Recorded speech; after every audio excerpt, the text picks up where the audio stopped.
Welcome back to the channel, tennis fans. Novak Djokovic is 20 for Grand Slam titles, more than any other player in history. However, he's been stuck on that number since the 2023 US Open, at 38 years old, turning 39 right around Roland Garros. The window for number 25 is closing. But this year, 2026 French Open? It might just be his absolute best chance yet. Today, we're breaking down exactly why. First, the reality: Father Time is undefeated. Djokovic is the oldest player still competing at the elite level. He reached the Australian Open final in 2026, beating Jannik Sinner in the semis in an absolute masterclass. Before falling to Carlos Alcaraz, he made semis at all for slams in 2025. The hunger is still there. The experience is unmatched. And let's not forget, he already proved he can dominate in Paris by winning the Olympic singles gold medal on these exact same Roland Garros courts.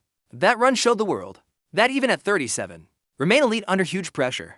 But every year, those 5-set battles take more out of him. Clay at Roland Garros. Yet, history shows Nole thrives when it matters most on clay. 3 titles, over 100 match wins. Only Nadal has more in the century. He's built for this. In 2025, he reached the semis, despite not being at his peak. In 2026, with a lighter schedule and targeted prep, he's fresher than he's been in years for Paris. Here's the game changer. Carlos Alcaraz, the defending champion, is out with a wrist injury. Alcaraz has dominated lately. He beat Djokovic in big matches, and his athleticism on clay is insane. Without him, the path to the final gets significantly clearer. Now, on the other side of the draw, Jannik Sinner is the undisputed best player in the world right now. He's been absolutely unstoppable, winning the first 5 Masters 1000 titles of 2026. But that brutal schedule has clearly taken a physical toll. We saw it in the Italian Open semifinal against Daniil Medvedev.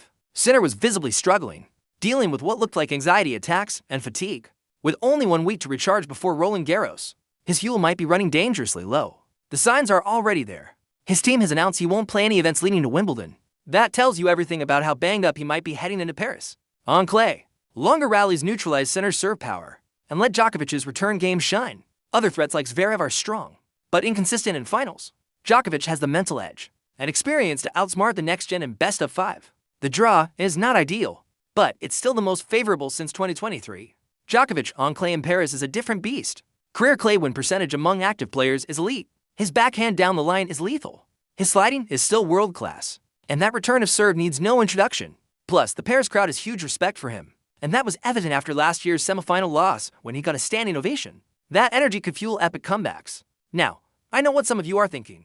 Novak has won Wimbledon 7 times. Shouldn't that be an even bigger chance? You're right, the record is legendary. But at 39, he simply doesn't have the explosive power game needed anymore to bully a player like Sinner. The proof of that: his last 3 Wimbledon losses are to Alcaraz and Sinner. On clay, power gets neutralized. And that's exactly where Novak still excels, just like we saw in his Olympic gold run. More importantly, Wimbledon carries a much higher injury risk for an older body. We saw it last year when he slipped on match point against Flavio Cobolli, and clearly wasn't 100% in the semifinal against Sinner. Injuries are the last thing Djokovic needs, especially after playing only 1 match since Indian Wells. So, is 2026 Roland Garros Novak's best chance at number 25? Absolutely. Proven clay pedigree, a matched experience, and that legendary will to win. Sinner is the utmost favorite, but if anyone can pull off one more miracle in Paris, it's the Djoker. What do you think? Can Novak do it in Paris? Drop your predictions below. Subscribe for more tennis deep dives, and I'll see you in the next one.